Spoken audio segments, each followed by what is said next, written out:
మానవ రూపంలో పుట్టి అసమానమైన తమ వీరత్వంతో కన్నీరు పెట్టించే తమ కథతో వేగాన్ని నింపే త్యాగాలతో దేవతలుగా కొనియబడిన సమ్మక్క సారళమ్మలను దర్శించి భాగ్యం కలగడం అదృష్టంగా భావిస్తున్నానని ఎమ్మెల్యే వేర్లపల్లి శంకర్ అన్నారు. మేడారం జాతరను పురస్కరించుకుని గ్రామ దేవతలైన సమ్మక్క సారళ ఆలయాన్ని మంగళవారం ఆయన సందర్శించారు. ఈ సందర్భంగా ఆలయ నిర్వాహకులు ఆయనకు ఘన స్వాగతం పలికారు. భక్తి శ్రద్ధలతో గ్రామ దేవతలను దర్శించుకుని పూజ కార్యక్రమాలలో పాల్గొన్న ఆయన అనంతరం అక్కడ సాంప్రదాయబద్ధంగా బెల్లంతో చేసే తులభారంలో పాల్గొన్నారు. అనంతరం మాట్లాడుతూ తమను నమ్మిన గ్రామ ప్రజలను కాపాడడానికి నారిమణులు అయినప్పటికీ అత్యంత సాహసంగా పోరాటం చేసి ఆనాటి ప్రతాపరుద్రుడిని మెప్పించిన మహనీయులన్నారు. అందుకే అక్కడికి గ్రామ ప్రజలు వాళ్లను దేవతలుగా కొలిచి పూజిస్తారని వెల్లడించారు. క్రమంగా ఇక్కడ జాతర జరగడం దేశవ్యాప్తంగా భక్తజనం ఎక్కడికి తరలి రావడంతో సమ్మక్క సారక్క చరిత్ర ప్రపంచాన్ని తాకిందని ఆయన అన్నారు.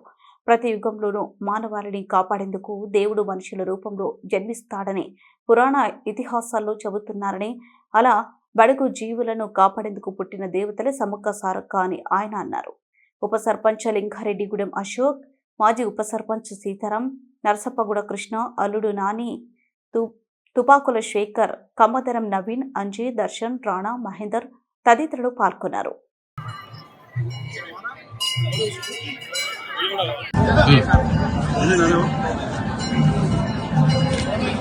ఈరోజు చాలా సంతోషం. ములుగు జిల్లా మేడారం ఒక పవిత్రమైన స్థలం. ఇక్కడ సమ్మక్క సారలమ్మ గోవిందరాజులు చాలా పవిత్రంగా ఇక్కడ గిరిజన వాసులు ఆదివాసులందరూ కూడా వారికి అపారమైన నమ్మకం, వారి కోరికలు వాళ్ళ కష్టాలు తీర్చే సమ్మక్క సారలక్క గోవిందరాజులు. కాబట్టి ఈ రాష్ట్ర ప్రభుత్వం, ఈ రాష్ట్ర ముఖ్యమంత్రి, రాష్ట్ర క్యాబినెట్, ముఖ్యంగా సీతక్క సొంత జిల్లా కాబట్టి